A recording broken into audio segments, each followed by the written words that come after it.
It's primetime Proline TV, Ourlads Football Network, as we continue our discussions on the offseason. NFL free agency is only, wow, what are we now, Fred? A week away? 10 days away? Well, officially, it's next Wednesday at 4 o'clock on the 11th. But for all practical purposes, Monday. It's on the 9th, Monday about noon, because I made the mistake a few years ago to put down Wednesday at 4 and Monday at noon. I'm seeing Jack Conklin just signed with the Browns and this and that. And I'm like, okay, everything happened in the unofficial part of it. Yeah. And Wednesday, 4 o'clock was like, yeah, it's official now, but everything was announced, Yeah, it doesn't make any sense. I don't know. So we're less than a week away. Everything's going to happen. The big moves, are going to be on Monday. That's when everything's going to be announced. They won't finalize it till Wednesday, and the league year starts, but that's when the big first wave is, money spent, everything like that.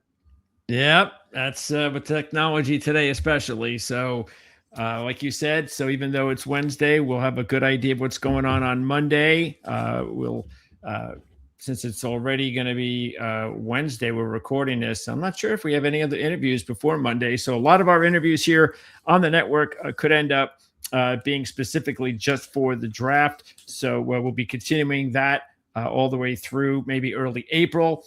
And again, we're talking about the Cleveland Browns here with Fred Greetham from the OBR, the Orange and Brown Report. And so let's get right to it, Fred. There's a lot of draft capital for the Browns thanks to that trade with Jacksonville last year. So they've got 2 picks in the first round. They've got all their picks basically, including 3 picks in round 5.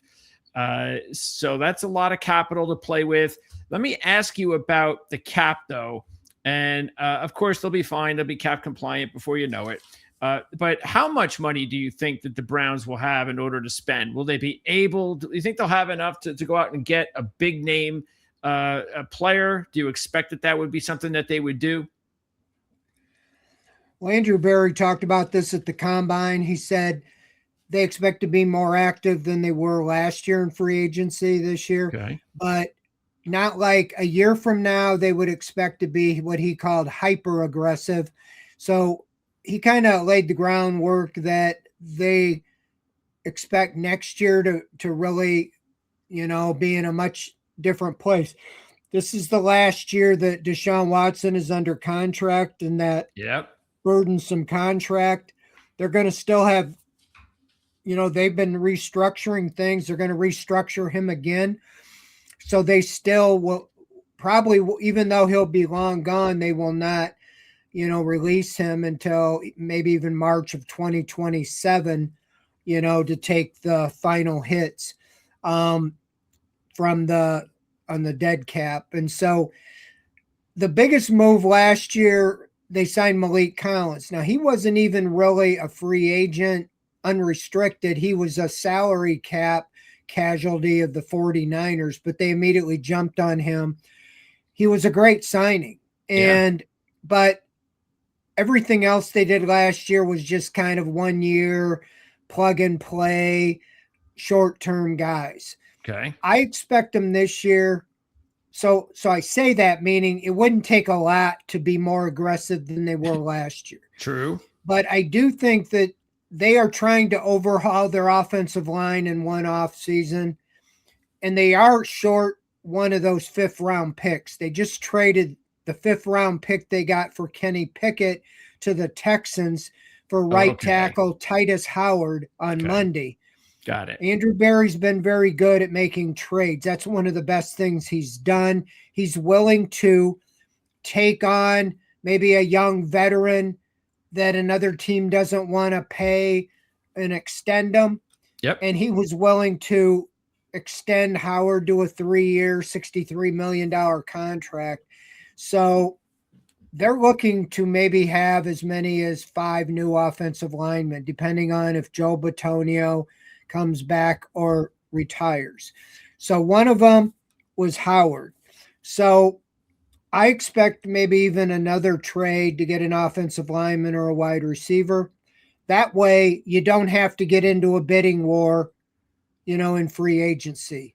That a lot of premier players aren't really going to look at the Browns as a destination place, especially if it's a quarterback or a wide receiver. So by trading for a guy maybe that a team wants to move on, you remember he got Amari Cooper for a 5th-round draft pick. He had 2 Pro Bowl seasons with the Browns because he was willing to pay him when Dallas wasn't. He also got Jerry Jeudy the same way for a 5th-round pick. And then he restructures them just like they did with Howard. As far as salary cap, I think officially they're over the cap. They did cut 2 guys yesterday, 2 minor ones, Cornelius Lucas and Justin Osborne. But the big one they've done the last 4 years is restructure Deshaun Watson. And by doing that, they free up about 35 million in salary cap space. Okay. And so last year, the only move they did to get under was restructure Watson. Okay. So I'm sure they're going to do that again. And that'll extend him, where he's still getting money from the Browns probably into 28, 29, in order to get that relief now.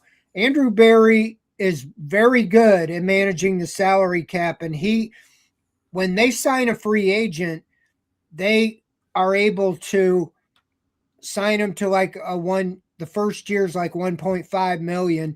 And so that frees up usually when they restructure a lot of cap space. And they did even Myles Garrett, the first year when he got his 240 million, I think the first year was like 1.5 million, so he'll restructure veterans to get them under. He said we'll never not have a problem with cap space. And here's the key, Greg, is that Jimmy Haslam, a lot of people have, they're critics of him. But one thing you can't say, he spends the money. And the reason they're able to do that is because they put it all, when they restructure these players, they give them all a bonus up front and then spread it out over 5 years. That's it. And so the players like it because they get the money. They're not losing out. They're getting their money right up front, but the Browns can spread it out for 5 years. The way you can do that is that if your owner will spend the cash up front. We have a salary cap guy he predicted what it'll be, and he said it'd be 301.5 million, and I think it was 301.8 million. I mean, I don't even know how he does this stuff, but he's got it down. How this will all work. He can tell you exactly when guys will get cut because it's the best for the salary cap and all that. But with that being said, I expect the Browns, even if they want to be a player in Malik Willis and think he's the guy, and there's nothing that would prohibit them from signing him because the first year they get a big relief. They give him like a very low number in the first year, and it buys them time. So all that said, I think they'll pinpoint 1 or 2 guys that they're going to go after. And if I was to guess, I would say an offensive lineman. I would guess would Todd Monken come from the Ravens that they look at Tyler Linderbaum as the type of guy they would love because he's going into a second contract. The Ravens did pick up his 5th-year option, so he's only a 5th-year player, 25, 26. Now he's going to have bidders, and I don't know if he'll choose the Browns. But most of the offensive staff worked with him in Baltimore, as Todd Monken was the offensive coordinator there. And he brought over 4 or 5 from the Ravens offensive staff with him. So it just depends on George Warhop, the offensive line coach, is here with the Browns now. So money does talk, and I think the Browns can be as competitive as anybody who's going after him. But I know the Ravens want to keep him, and I know John Harbaugh probably wants him. So if it gets a bidding war out of control, the Browns might look at one of the other centers available and maybe go that route. or a guard or even offensive tackle, because they, like I said, they're pretty much overhauling the entire. 4 of their 5 starters from last year are free agents. So the only returnee is DeJuan Jones, and he's been on injury reserve, finished all 3 years on injury reserve. So they can't count on him, I mean, to stay on the field. So and you don't anticipate any of those free agents to come back? You think all of them are going to pretty much depart? Bitonio, Teller. I think they told Teller that he's gone because he announced farewell to the fans of Cleveland. David Njoku did the same thing. I think the agent or the Browns told the agent they're not going to pursue you.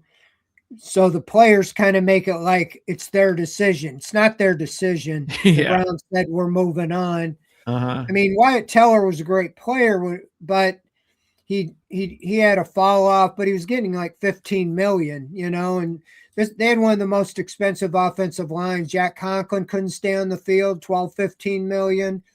Ethan Posick might have been the most chance to return, but he had a season-ending Achilles injury, and he won't even probably be ready until during the season. So I don't know if they would even try to re-sign him.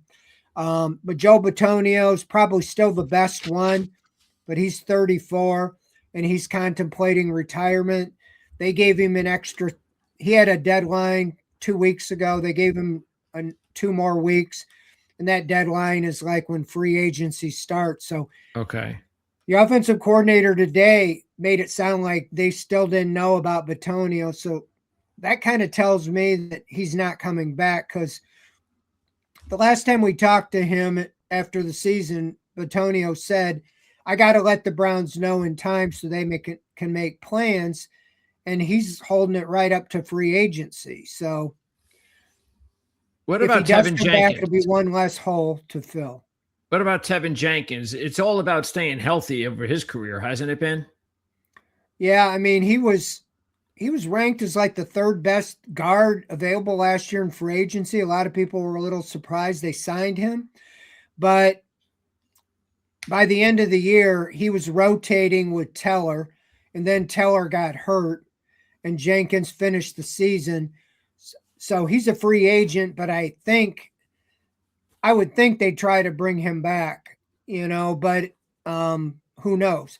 They have Luke Whippler, who was they drafted to be the heir apparent at center, but he had a knee injury in the season finale.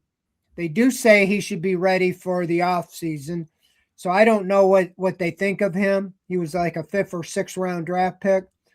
And they drafted Zach Zinner from Michigan in the 3rd round a couple years ago, and he hasn't been able to get on the field. So it's, you really expected Zinter for sure to take one of those starting jobs, but I don't know if they're willing to go with Zinter and Jenkins, or if they're going to go outside and try to bring in free agents or even draft guys.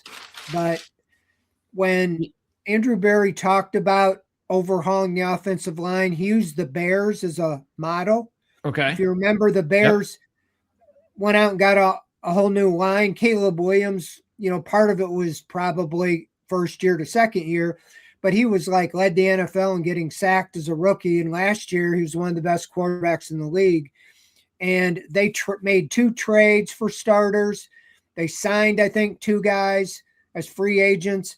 And one they signed as a free agent, one they drafted in the 2nd round, and they developed another guy. So they took already Andrew Berry is traded for a starter. So I expect maybe he'll trade for another one. Yeah. And then I can see him going for one in free agency. I'm pretty sure they're going to draft 1, maybe even 2 in the draft. They have those extra picks. If they don't use pick number 6 at tackle, I'm pretty sure they would use it for sure at 24 and maybe even at 39. So a lot depends on what they do in free agency, what they'll do in the draft. But I think they're going to overhaul and use trades, free agency, and the draft to come Yeah, out well, with a new line. there's only 3 spots remaining now after the acquisition of Howard, as far as the starters are concerned. So it sounds like to me what you're saying is until we find out about Batonio, and anything is possible. The only offensive lineman that you think has a realistic chance of coming back is Jenkins. Yeah, I mean, DeJuan Jones is under contract. I don't think they're going to just hand him a job. Okay. But they've already said he will compete, meaning for a starting job. Unfortunately, they decided to make him a left tackle last year, but he got hurt like in the 5th, 6th game. So you really didn't get a good read on that. And last year they kind of handed him that job because Jed Wills, they moved on from him and decided on 3 games play that they were going to make DeJuan Jones the left tackle. So I expect them to bring in competition, and I wouldn't be surprised if they moved DeJuan Jones into guard if they drafted a tackle at 6 overall, or they moved this Howard to guard. I think they're really looking for when you're trying to get 4 or 5 new offensive linemen, you're really just trying to get the 5 best and make it work. That's what absolutely Todd Monken said. They'll work with whatever they have. So I just think they're trying to get the 5 best offensive linemen, whether they're already on the roster or they're coming in a trade or in the draft or free agency. Okay. Well, that's a great way to get us started here. And taking a look at, I tell you what, before we dive too much further into personnel, you had a lot of I guess all of the coaches, all of the assistants were introduced today. So tell me about, because I understand the OC move. Monken had worked with him in Baltimore, but tell me what was there a specific reason that you can, I don't know what you got from the press conference or from any of your research or talking to people of what was it about the new defensive coordinator that Monken felt this was the right guy? Well, I was very impressed with him in the press conference today. Very infectious, I'm just in the media, but I had to run through a wall for him.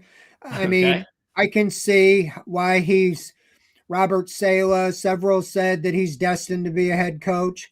This is his first time being a defensive coordinator, but I liked what he said. I can see why he won Todd Monken over. Very enthusiastic, saying it's not about style or it's not about scheme, it's about style. And he said a lot of the things that reminded me of what Jim Schwartz said when he came in. He's just a younger, more energetic version. And that is attack, attack, attack, play violent. The engine or up front, it's all about the defensive front, the defensive line, attacking. And that's all Schwartz was after. He unleashed Myles Garrett, 23 sacks, NFL all-time record, defensive player of the year in the NFL.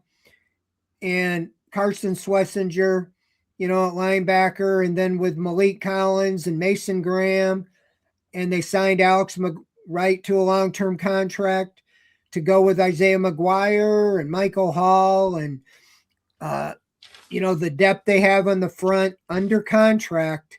He just sounded like he's going to stay right with the same philosophy that Jim Schwartz was so successful. And why wouldn't he? They were number 1 in the NFL in defense 2 years ago, dropped off a little, but were number 4 last year.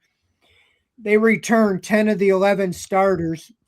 The only one that isn't under contract is Devin Bush, and I think, he's going to be a high priority. They're trying to retain him because he developed last year into the player that the Steelers thought they were trading up for before he tore his ACL in, I think, the 2019 draft. He just had a breakout year, 124 tackles, 2 touchdowns, 3 interceptions, 3 sacks. And if they can't keep him, then I'm sure they're going to go out and try to find someone comparable in the free agency market or in a trade. The big blow is JOK. It's highly doubtful that he'll ever play again. That came out recently. And that was the one guy Andrew Berry had hit on in the draft. He made the Pro Bowl. He was playing the best he had ever played, and he was an ascending star. And then he injured his neck, trying to tackle Derrick Henry. And we really have got no updates on him until a couple of weeks ago. Berry said it's highly unlikely he'll ever play again. Yeah. But they didn't get it from the player. He didn't tell them anything yet. But so with that news, I think they were hoping after a year off, he could pair with Carson Schlesinger, and they might have the best duo of two linebackers, in the NFL, because he was playing that well before he was hurt. So here's a young guy, very unfortunate, but you got to move on. Devin Bush stepped in the year JOK was hurt, and last year he played as well as anybody could play. He's going to probably attract, a lot of suitors. The Browns signed him to a 1-year prove-it deal, and he kind of proved it this year. Sure did. So we'll see what happens there. But he's their top priority, right? I would say so. They haven't said that.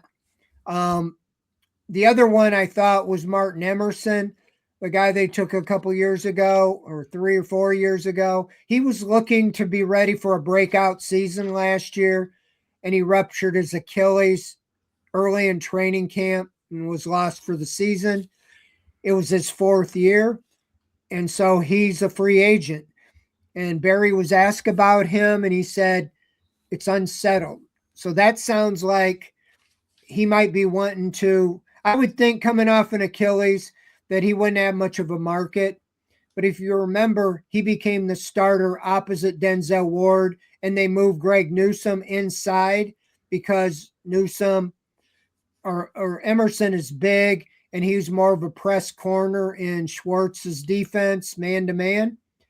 Well, they traded Greg Newsome for Tyson Campbell, who's exactly that, a big physical press man-to-man. So Emerson might look at that and say, wow, they got Ward and Campbell. I'm going to see if I can start somewhere else on the outside, because he's not viewed as a slot guy. So, okay. I don't know what I'm just saying depth-wise, they need more corners, because Ward misses time every year and Campbell missed a little time. And whenever they went to a third corner, they were roasted last year. I remember Cameron Mitchell got put in a game when somebody got hurt, and the team threw 3 touchdowns against him. They then cut him, but they didn't have much success in depth. And so I think you got to bring Emerson back or get a true slot corner.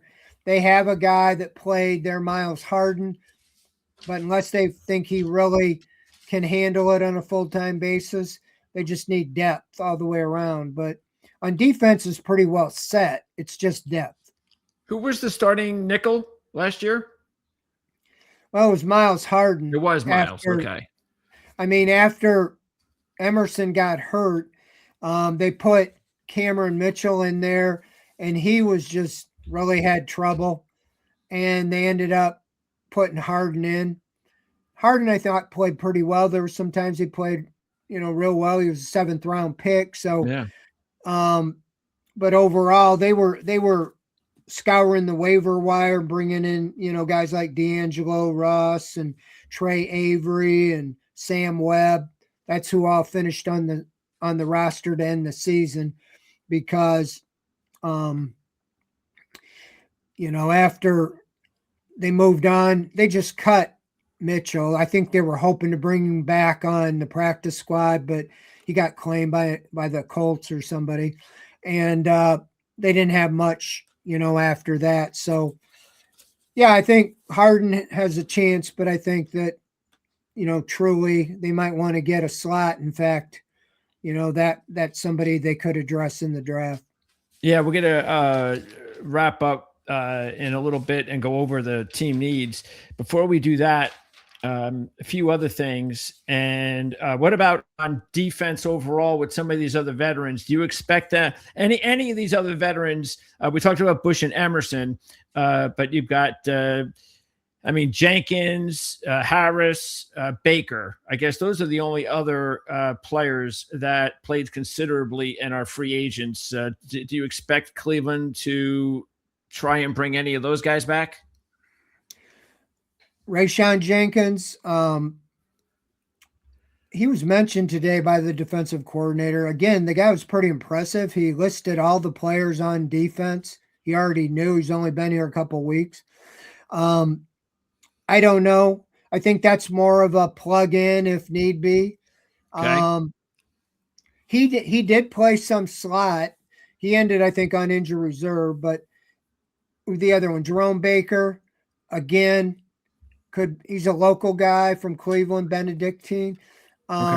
Did a pretty good job. Again, I don't think it's a high priority, but I think these are guys they'll bring in. How about Shelby? If need be.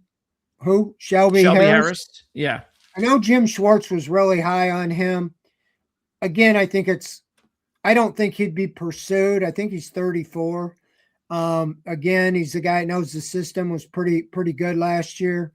I don't know if any of these are going to be highly sought after. Sure. Even on the Browns. I think they would wait and see what they do in other free agents or the draft. But the guys that they really want, the young guys they're going, are all under contract. Alex Wright, Malik Collins, Mason Graham, Myles Garrett, Isaiah McGuire, Mike Hall Jr., Cameron Thomas, Aiden Huntington. So Shelby Harris could be a luxury, and I think he liked it here. And if he wants to play another year, I think that this would be probably the best place for him. So did you notice anything out of camp? To me is Bush. Did you notice? Okay. Oh yeah, absolutely. Did you notice anything out of Cam Thomas? I was pretty high on him coming out of college. He just never worked at Arizona, and he seemed, he played a little bit last year, but is he's just still not really a player that you expect the Browns to care much about? Jim Schwartz talked about him a lot. I don't know what the new staff thinks, but yeah, I think that he had flashes. They had him as, I don't see him ahead of the top three, but you always need depth. I see him as the fourth or fifth defensive end.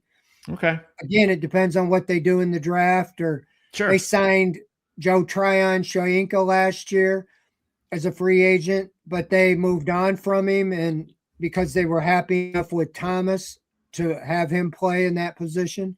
So I guess a lot of it will be, I don't think they're top of the road priorities. No. I don't think these are guys that are going to be highly sought after. And I'm sure they would have discussions with them. If they really want them, they'll tell them, hey, here's our offer. Go see what you can get. But we really like you back. Or they just will sign them. But the big thing is the front line. And I think then you fill in the rest in the draft or free agent on short-term contracts. What do you expect out of Ronnie Hickman's deal as a restricted free agent? He's part of their plans, I would guess. So do you expect some sort of a extension with him? Well, the defensive coordinator mentioned him today. I would think so. When you're restricted, you get a chance to match any offer. They haven't announced the tenders yet. They did the exclusive rights today, and no surprises, guys that don't really have a choice. But Hickman really doesn't have a choice. He's a starting free safety. Unless they draft a Caleb Downs or go out of character, and take the best player available with the number 6 and it happens to be on defense, I expect Hickman to be the starter. And so it's just a matter of what they tender him at. He was an undrafted rookie free agent. So I don't expect him to have the highest tag, but yeah, I expect him. They talked about him today. They called him the Rocket. And so I expect him to be here. I just don't know if they'll sign him to a long-term extension or just tender Okay. him for 1 year or what. See one more year out of him. Speaking of undrafted players, and you talked about the draft issues lately from Andrew Berry. Would you consider last year's class has got to be his best class? And I would think it was the Browns. Could it be their best class overall since 2018? Oh, no question. It might be the best draft in franchise history.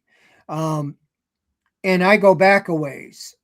Wow. I'll bring back the greatest one I can think of was the team had 2 first rounders in 1978, and they took Clay Matthews and Ozzie Newsome. One's a Hall of Famer, and one should be in the Hall of Fame.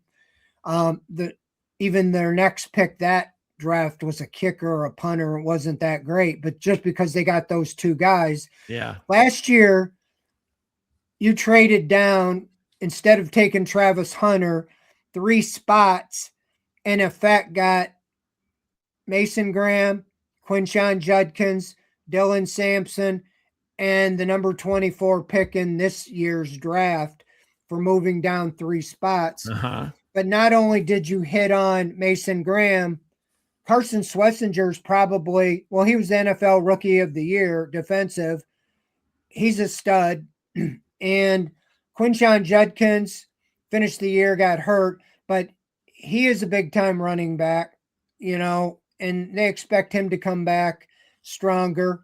Dylan Sampson, is a good running back. And so what they got in the trade for moving 3 spots was Graham, Judkins, Sampson in that first-round pick. That alone was worth it. Yeah. But they got Harold Fannin, who should have been right in the mix for Rookie of the Year on the offense. He's a big-time player. He broke Ozzie Newsome's record for a tight end as a rookie. And then you have Dylan Gabriel and Shedeur Sanders. You took Gabriel in the 3rd round, and you took Sanders in the 5th round. If Sanders becomes the franchise quarterback, that would be icing on the cake. Yeah. The Browns would sign up every day for getting the impact players they got with Graham, Schlesinger, Judkins, and Fannin, not counting Sampson and Sanders. Yeah. So, Barry's been terrible in drafting. His first 5 years, I only had 5 of the first 37 he picked, those first 5 years, that I would count startable, not really, generational players. Sure. JOK was the only Pro Bowler, and you lost him to injury. That's not his fault. But whether the 6th year, all of a sudden now he's getting it and just drafting better, or he just got extremely lucky. Yeah. But, I mean, they played all those guys this year. They had the most rookie snaps, and he did well in free agency, undrafted. He got Aiden Huntington, who was playing in the rotation. Yes. On the defensive line. And Isaiah Bond. Isaiah Bond, who had a little legal trouble, and got him as a free agent. So he really had 6-7 guys that stepped in and played a lot, and that could go a long way. If they could do that on offense this year, add 2 or 3 core players in the draft, like maybe 2 on the offensive line and maybe a top echelon wide receiver, I mean, they'll be ready to go next year, because this defense has been playoff caliber defense. The offense has just been so bad. The last 2 years, they scored 15 a game, and last year moved all the way up to 16 a game. That is why Todd Monken was hired, to know what an offense needs and help rebuild it. And it starts with quarterback and the right type of players.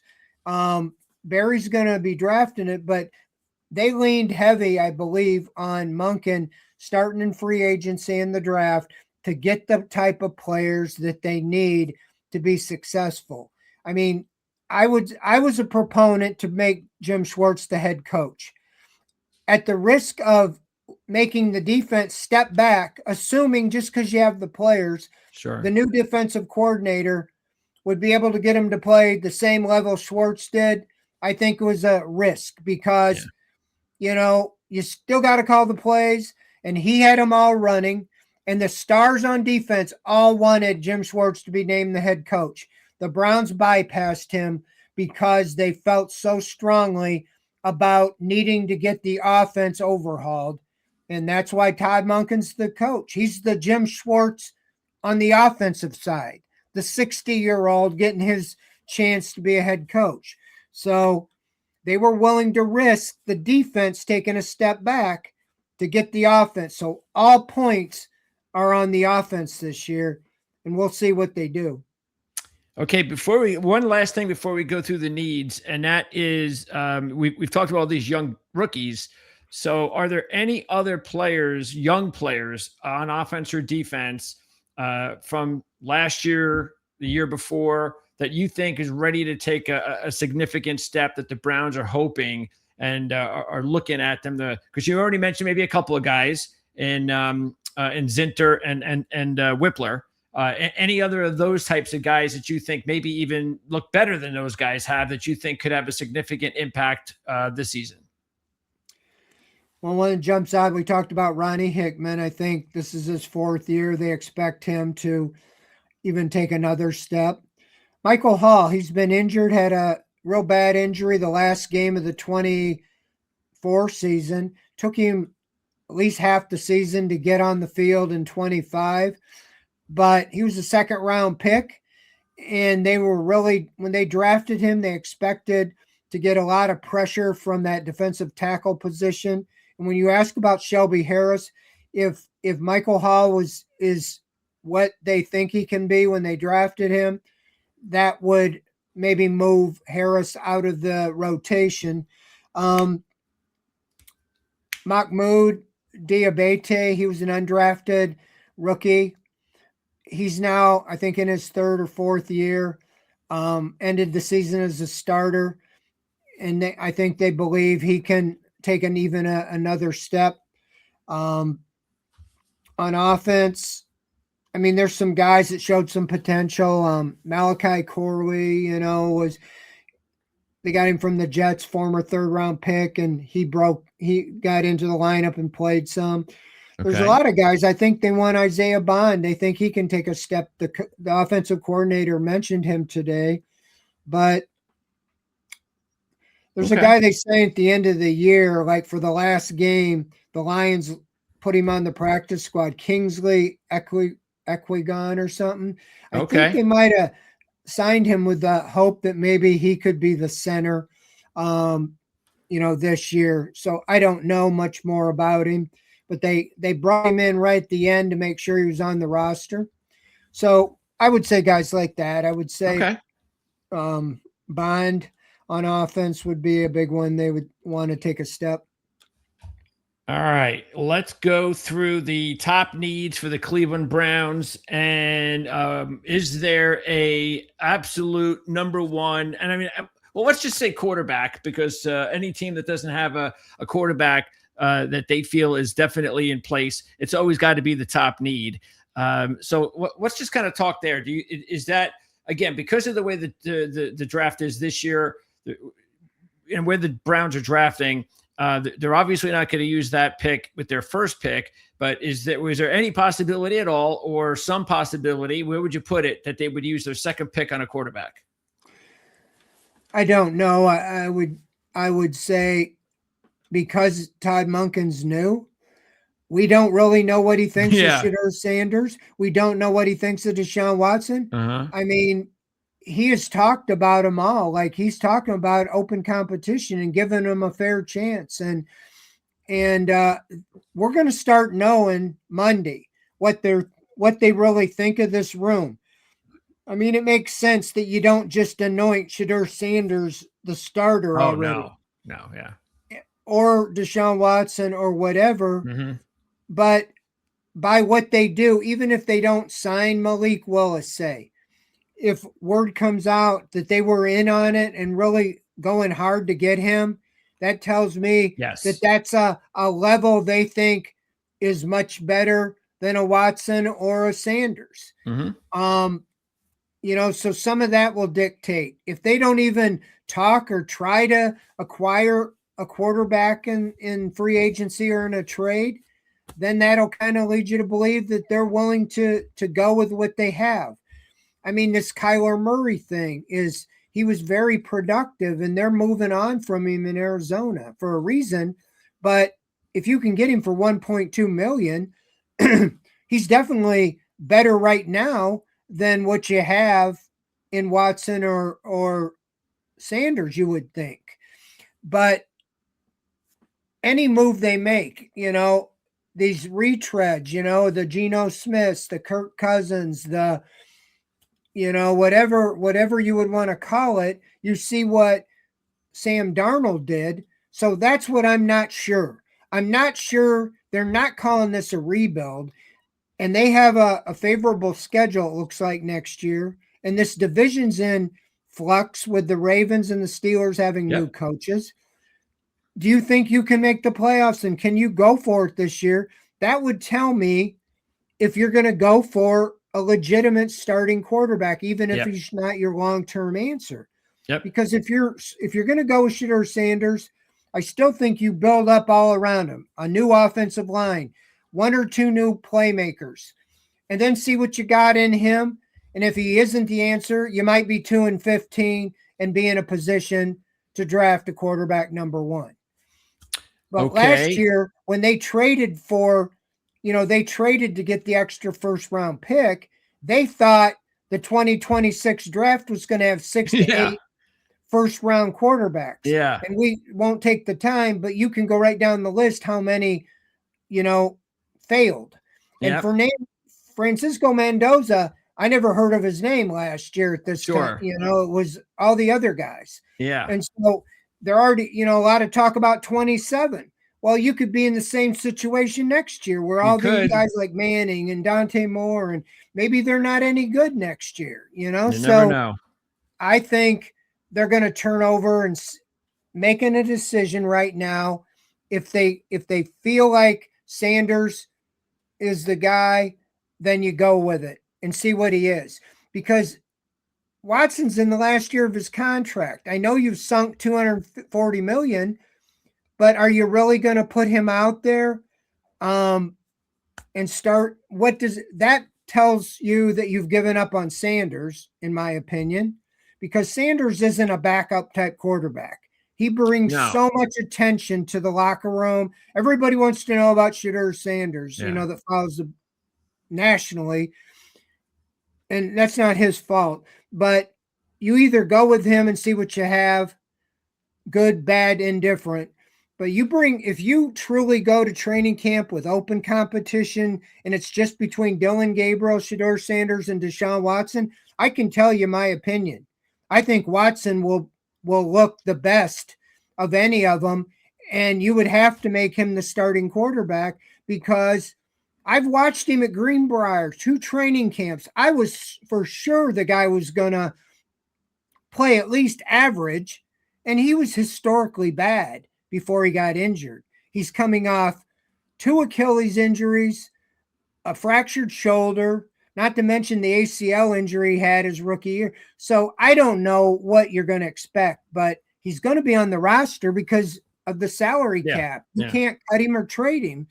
So I just don't. They've said the right things, but you got Todd Monken coming in from the outside, who the last time he saw him play, he lit up the Ravens. Yeah, that's right. He brought the Browns back. And here's a 60-year-old first-time head coach.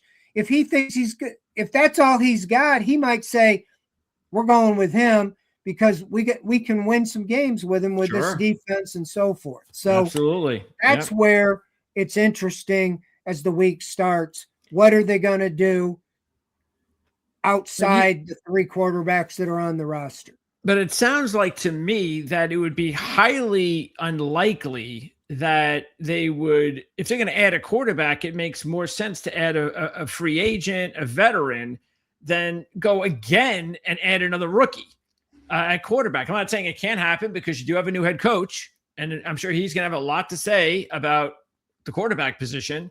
but that would be a little unusual, wouldn't you say, that they'd go ahead and use one of their top picks on another young quarterback? Yeah. I don't see that happening unless he's sold that Ty Simpson is the guy. Now, he Yes. has a little relationship with him, but he has a little relationship with Garrett Nussmeier and some of the other guys as well. And so, I don't know what none of us really know because No. they're new what they Yeah. think of these guys. But no, I don't agree with drafting another guy to develop unless you decide, okay, we're going to trade Dylan Gabriel now and see if we can get something for him. That's true. Because that was a circus last year to have 4 quarterbacks and call it a competition. You got to have it settled, I think, when you go to training camp. Absolutely. It was a disservice to everybody, I think. And then they traded Pickett and Flacco, the guys that they spent the whole summer getting ready to start the season. So that made no sense at all and turned it over to 2 rookies. So, yeah, I think that they'll have a better plan, but it starts here in the offseason. And I don't think you bring in a veteran, though, if you're just looking, because if you're going to go with Watson, you can have Sanders or Gabriel be the backup. Yeah. But if you're going to go with Sanders, then you can have Watson be the backup. If you're going to bring in a veteran, I think you'd only bring one in to be the starter. I don't know why you'd bring in somebody else. The best way to do that is trade, not necessarily free agency, because, the free agents, like, I expect Willis, even though he's only had like 28 throws as a starter, is going to, get the big time contract. And then your decision's made. He's your starter. Yep. I don't know who else available would come in. Cousins would be the only guy, I think, right? Yeah. And when you're talking about, rebuilding and all that, and again, if these guys are available, they probably wouldn't choose the Browns just because. Unless they want to. Well, that's true too. Yeah. They have to be assured that they would start over Sanders because nobody really knows. They're dancing around that, and rightly so. But he did finish the season last 7 games as a starter. And so, does he feel like I came here, or did he tell the higher ups I can win with Shedeur Sanders? And that would be such a bonus for the Browns because you got a 5th round pick for 4 years, on that sub $1 million contract. That's right. And then getting off the Watson contract, you can go great guns next year to bring in some weapons. So who knows where they're going to go, Greg?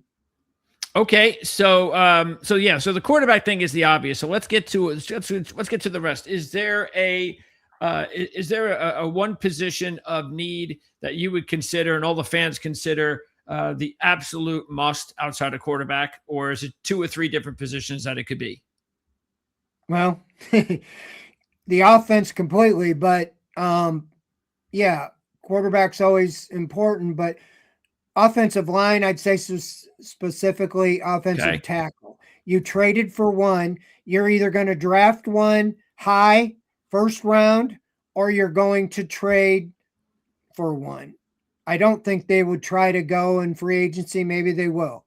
But offensive tackle and wide receiver. I said last year at this time, I had the number 2 priority of the Browns is a wide receiver. And they didn't even draft one. They didn't even trade for one. They didn't sign one. They brought back the same group. Cedric Tillman was the starter opposite Jerry Jeudy. They did bring in Bond after training camp started when he became available. But again, he was a rookie that had no offseason. To me, it's a top priority is Carnell Tate, Mekhi Lemon, or Jordan Tyson. Those are the 3, in my opinion, are the top wide receivers. I lean to Tate or one of the other, whatever they feel is the best. Sure. First, because I just feel like after those 3, it's kind of now you're getting into that. There's a gap here. Yep. And Andrew Berry has never got a blue chip wide receiver in the draft. He drafted a bunch of guys in the third round, and Cedric Tillman's still around, but none of them really made a big difference. And so that's where I think that, the wide receiver, the offensive tackle, I can really see him trading down a couple spots because they had so much success last year. If they're convinced that they can still get a game-changing player, at 8 or 9 or something like that, and get another pick in the first round or high second round so they can end up drafting a couple offensive linemen. I still think, the true left tackle from Georgia's, Freeling, looked like he was going to be able to be, about that 24 slot. And he had such a great combine. One place projected him going to Browns at 6 now. And so if he truly is the long-term left tackle and he's head and shoulders above what you think the wide receiver, then you take him. But so much depends on what they do here in free agency. Like I said, they solved one spot by trading for Howard.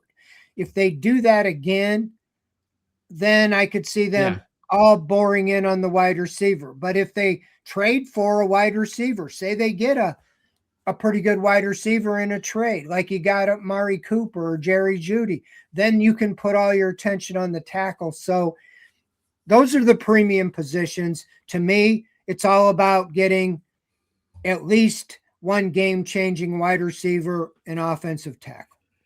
Okay. And are there any other positions after those two premier spots that they're going to need to fill in with some of their other picks? Yeah, just depth on defense. So you fill in, like I talked about. Yeah, you said corner. Corner sounds like you think it's a pretty important position. Because of Emerson, if they let him go, they really need. They played. Jim Schwartz started 3 corners, and Greg Newsome, Martin Emerson, and Denzel Ward, but they didn't have a true slot corner after they traded Newsome. So what they do with Emerson or that third corner is important. And then on offense, they need a bunch of them. And so I see the draft, the high picks. They could totally, if they do the best player available, I could see them coming to 6 and having the best player on their board be sitting there, and he's on defense. Yeah. Could be Caleb Downs, could be Arvell Reese, could be Sonny Styles, all from Ohio State, all at positions they don't have a need at. Would they take offers and trade, or would they say, Caleb Downs is the next Ed Reed, we're taking him? And I wouldn't have a problem with that. No, I don't think anybody would. Because Ronnie Hickman is all right, but he's not what I expect Caleb Downs to be. No. And he plays the same position as Grant Delpit, but I think you can adapt and find a place for those guys to play. Yes. Looks like I know, of course, they got the best pass rusher in the league, but edge rushing depth, that a concern? No, Alex Wright and Isaiah McGuire were interchangeable. In between them, they had about 8, 9, 10 sacks. So they're okay. They just signed Wright to a big contract. They like him. He got injured one year, but I think he's a double-digit sacker this year. He can stay on the field. So, sure, you'd love to get Trey Hendrickson and blow everybody out of the water, but I think they feel pretty good about their depth there. Okay. These are not who I would expect them to draft in the first couple rounds, unless, like I said, Arvell Reese is sitting there for some reason, and he's by far the best guy on their board. Sure. And do you think that with Njoku not coming back, they're going to need like a solid number 2 tight end? If anything were to happen to Fannin, would it be a blocker type, or do they like the guys that they have on the roster? Well, I can see him draft somebody, but the guy I'd keep an eye out. I like Likely, who's a free agent coming from Baltimore, and Monken threw the ball to him a lot. And so they might go for him, but more likely, I also think it'd be a free agent from Baltimore, Charlie Kohler. he's more of a Oh, yeah. blocking tight end, and I think Monken likes him a lot. So if I was to guess, see, I don't think they're with Fannin. I don't think they're going to go with a big splash at tight end. No. I think a nice blue collar signing is Charlie Kohler, but yeah, likely is more of a he's similar to Harold Fannin in that regard. So it just depends on, maybe they look at him as being like another wide receiver if they were to add him, but I don't see that as a priority. I see the priority as wide receiver or a slot receiver, and offensive lineman. And I think it's a very deep class in free agency of guards and centers. And I think they can look at the draft, but they could plug a hole, even if Batonio leaves, or two, with re-signing Jenkins, depending on what they think was Zinter, and maybe a free agent guard and center. Yeah, Linderbaum, boy, he's gonna make a lot of money in a week. There's a lot of teams after him, so he might break the bank for center free agent deals. So we'll keep an eye on that for sure. And then also you mentioned Kolar. I know Tony Lombardi, who does a great job with us with Russell Street Report, spoke highly of him as well. All right, so I'm going to let you go. Fred, I appreciate your time as always. I look forward to talking to you after the draft. All right, Greg. Thank you. We'll see. Take care, Fred. All right. I know Fred's got to run. He's got another show he has to get to. So we thank him very much for joining us here on the show. And you can go ahead and leave, Fred, whenever you want, because I know you have to go. I don't want to keep you. And just want to remind everybody that once again, we are going to have as many of these interviews as we can between now and the draft. Hopefully we'll get all 32 in. I see no reason to think that we won't. If you haven't joined us before, you can check out the library either here at Proline TV or here at Ourlads.com and the Ourlads football YouTube channel. So check out either channel and you'll be able to see we have the library of interviews. So right now I think we're probably, I got to start counting. I think we're probably around 20. I think we only need about 10 more, give or take. And I think, like I said, we'll get that done before the draft. Free agency starting next week. So trust me, we're going to have a lot going on. We're also going to, I'm already in the midst of putting together our second mock draft. Our top scouts over at Ourlads are really busy, obviously. Dave Syverton and John Cooper getting ready for the draft guide. And don't forget the draft guide, of course, is a link in the description of this video to order the 2026 version. This is the 2025 version. And of course, the 2026 version will be coming out real soon. And when that does, you want to be able to make sure that you have it in the mailbox as soon as it's available to be shipped. You can also acquire a PDF version of the draft as well. If you are not really that big into actual physical guides, things of that nature, something tangible, you can say, hey, I just want the information in 2 minutes. Just email me the PDF. That'll be good enough for me, or I'll do both. And I'll wait for the guide to come in, but I want that information as soon as I know it's available. So check it out right now in the link in the description of this video. You can order the Ourlads 2026 NFL Draft Guide. And like I was saying, we're going to be putting together a new mock draft here, hopefully within the next week. I'm working on that right now. And since the guys are going to be really busy working on the draft guide, which again, we probably believe it should be available coming out first week of April. Usually that's the time frame. And when they do finish the prep work for the guide, then we'll have them on and probably do a final mock draft with the two of them. But anyway, that'll be coming up again, probably in about a month or so.